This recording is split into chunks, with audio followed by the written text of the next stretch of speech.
Mes chers frères et sœurs, je suis profondément reconnaissant de pouvoir m'adresser à vous depuis l'Afrique. Nous sommes bénis d'avoir accès à la technologie actuelle et de pouvoir l'utiliser avec la plus grande efficacité pour vous joindre où que vous soyez. En septembre 2019, alors que nous dirigions la mission de Baltimore au Maryland, Sœur Mutombo et moi avions eu le bonheur de visiter certains sites historiques de l'Église à Palmyra, dans l'État de New York, lors du séminaire des dirigeants de mission. Notre visite s'est achevée par les bosquets sacrés. En visitant les bosquets sacrés, nous n'avions pas l'intention de recevoir une manifestation particulière, ni une vision, mais nous avons ressenti la présence de Dieu dans ces lieux sacrés. Notre cœur s'est rempli de gratitude à l'égard du prophète Joseph Smith. Sur le chemin de retour, alors que je conduisais, Sœur Mutombo a remarqué mon grand sourire et m'a demandé « Pourquoi es-tu si joyeux ?» Je lui ai répondu « Ma chère Nathalie, grâce à l'évangile rétabli de Jésus-Christ, la vérité triomphera toujours de l'erreur et les ténèbres cesseront sur la terre. Dieu le Père et Jésus-Christ se sont manifestés au jeune Joseph Smith dans le but de mettre en lumière ce qui est caché afin que nous recevions la connaissance des choses telles qu'elles sont, telles qu'elles étaient et telles qu'elles sont à venir. Près de 200 ans plus tard, nombreux sont les gens qui recherchent encore la vérité, permettant de se libérer des traditions et des mensonges que l'adversaire répand dans le monde entier. Beaucoup sont aveuglés par la tromperie des hommes. Dans son épître aux Éphésiens, Paul enseigne « Réveille-toi, toi qui dors, relève-toi d'entre les morts, et Christ t'éclairera. » Le Sauveur a promis qu'il sera à jamais une lumière pour ceux qui l'écoutent, ou ceux qui écoutent ses paroles. Il y a 35 ans, mes parents étaient eux aussi aveuglés et recherchaient désespérément la vérité sans savoir où se tourner pour la trouver. Ils étaient tous les deux nés dans un village où les traditions étaient profondément ancrées dans la vie des individus et des familles. Ils avaient quitté dans leur jeunesse et s'étaient installés en ville, en quête d'une vie meilleure. Ils s'étaient mariés et avaient fondé une famille dans des conditions très modestes. 6 personnes vivaient dans notre petite maison. Mes parents, 2 de mes sœurs et moi, ainsi qu'un cousin qui habitait avec nous à l'époque. Je me demandais si nous étions vraiment une famille, car nous n'avions pas la permission de dîner à la même table que nos parents. Lorsque notre père entrait du travail, on nous demandait de sortir dès qu'il entrait dans la maison. Nos nuits étaient très courtes, car le manque d'harmonie et de véritable amour au sein du mariage de nos parents nous empêchait de dormir. Notre foyer était non simplement petit, mais aussi sinistre. Avant de rencontrer les missionnaires, nous nous rendions dans différentes églises tous les dimanches. Il était évident que mes parents recherchaient quelque chose que le monde ne pouvait leur offrir. Cela a continué jusqu'à notre rencontre avec frère et sœur Hutchings, le premier couple de missionnaires d'âge mûr appelés à servir au Zaïre, aujourd'hui RD Congo ou Congo-Kinshasa. Lorsque nous avons commencé à nous entretenir avec ces merveilleux missionnaires, qui semblaient être des anges envoyés par Dieu, j'ai remarqué qu'un changement s'amorçait dans ma famille.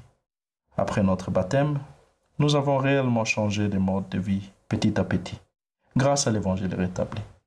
Les paroles du Christ ont commencé à nous épanouir l'âme. Elles ont éclairé notre intelligence. Elles nous sont devenues délicieuses, car nous en comprenions la vérité et en voyons la lumière qui grandissait de jour en jour. Cette compréhension de la raison d'être de l'Évangile nous aidait à devenir plus semblables au Sauveur. Notre maison ne s'était pas agrandie et notre situation sociale ne s'est pas améliorée, mais j'ai été témoin du changement de cœur de mes parents. Alors que nous prions chaque matin et soir, nous étudions les livres des Mormons, nous tenions une soirée au foyer et nous devenions une vraie famille. Chaque dimanche, nous nous levions à 6 heures du matin pour nous préparer à nous rendre à l'église. Et nous ne nous plaignions pas pendant les heures du trajet. Nous avons été témoins de quelque chose de merveilleux.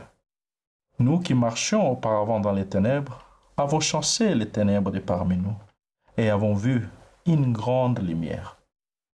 Un jour où je n'étais pas disposé à me lever tôt pour prier en famille, je murmurai à mes sœurs: on ne peut vraiment rien faire d'autre dans cette famille que de prier, prier, prier.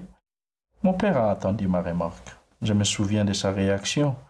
Il m'a dit avec amour mais fermement: tant que tu vivras dans cette maison, tu devras prier, prier et prier. Les paroles de mon père ont résonné dans mes oreilles chaque jour. À votre avis, que faisons-nous, Sœur Mutombo et moi, avec nos enfants aujourd'hui? Nous prions, prions et prions, et c'est notre héritage. L'aveugle de naissance qui figure par Jésus-Christ dit, après avoir été pressé par ses voisins et les pharisiens: l'homme qu'on appelle Jésus a fait de la boue, a oint mes yeux et m'a dit: va au réservoir de Siloé et lave-toi.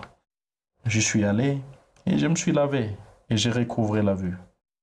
Je sais une chose, c'est que j'étais aveugle et que maintenant je vois. Nous aussi étions aveugles et avons recouvré la vie. L'évangile rétabli influence ma famille depuis cette époque. La compréhension de la raison d'être de l'évangile est une bénédiction pour ma famille depuis 3 générations et continuera de l'être pour de nombreuses générations à venir. Jésus-Christ est la lumière qui brille dans les ténèbres. Celui qui le suit ne marchera pas dans les ténèbres, mais il aura la lumière de la vie. Pendant près d'un an, de 2016 à 2017, les habitants de la région du Kasaï ont fait face à une tragédie atroce. Cela a été une période très sombre pour la population à cause d'un conflit entre un groupe de guerriers traditionnels et les forces gouvernementales. Les violences se sont répandues des villes de la province du Kasaï central à toute la région du Kasaï. Beaucoup ont fui leurs maisons et se sont réfugiés dans la brousse. Ils n'avaient ni nourriture, ni eau, ni rien d'autre. Et parmi eux se trouvaient des membres de l'Église de Jésus-Christ de Saint des Derniers Jours dans la région du Kasaï. Certains membres de l'Église ont été tués par la milice. Honoré Mulumba, de la paroisse d'Nganza, à Kananga, et sa famille étaient parmi les quelques personnes qui sont restées cachées chez elles, sans savoir où aller, car les rues étaient devenues des champs de tir. Un jour, des miliciens des environs ont remarqué leur présence alors que le frère Mulumba et sa famille se rendaient un soir dans le potager afin d'y chercher quelques légumes à manger. Quelques miliciens sont entrés chez eux, les ont sortis de la force et leur ont dit qu'ils avaient le choix entre adhérer à leur pratique ou être tués. Frère Mulumba a déclaré avec courage: je suis membre de l'Église de Jésus-Christ de Saint des Derniers Jours. Ma famille et moi avons accepté Jésus-Christ et avons foi en lui. Nous resterons fidèles à nos alliances et accepterons de mourir. Les miliciens ont répondu: comme vous avez choisi Jésus-Christ, votre corps sera dévoré par les chiens. Et ils ont promis de revenir. Toutefois, ils ne sont jamais revenus. La famille a continué de vivre là pendant 2 mois, sans jamais les revoir. Frère Mulumba et sa famille ont gardé allumée la flamme de leur foi et ils se sont souvenus de leur alliance et ont été protégés. Jésus-Christ est la lumière que nous devons élever, même dans les moments sombres de notre vie ici-bas.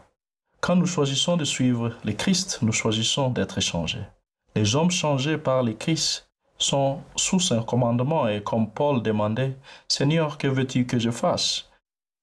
Nous suivrons ses traces et nous marcherons aussi comme il a marché lui-même. Je témoigne de celui qui est mort, a été enseveli et ressuscité le 3e jour et monté aux cieux, pour que vous et moi recevons les bénédictions de l'immortalité et l'exaltation. Il est la lumière et la vie et la vérité. Il est l'antidote et le remède de la confusion de ce monde. Jésus-Christ est le standard d'excellence pour l'exaltation. Au nom de Jésus-Christ. Amen.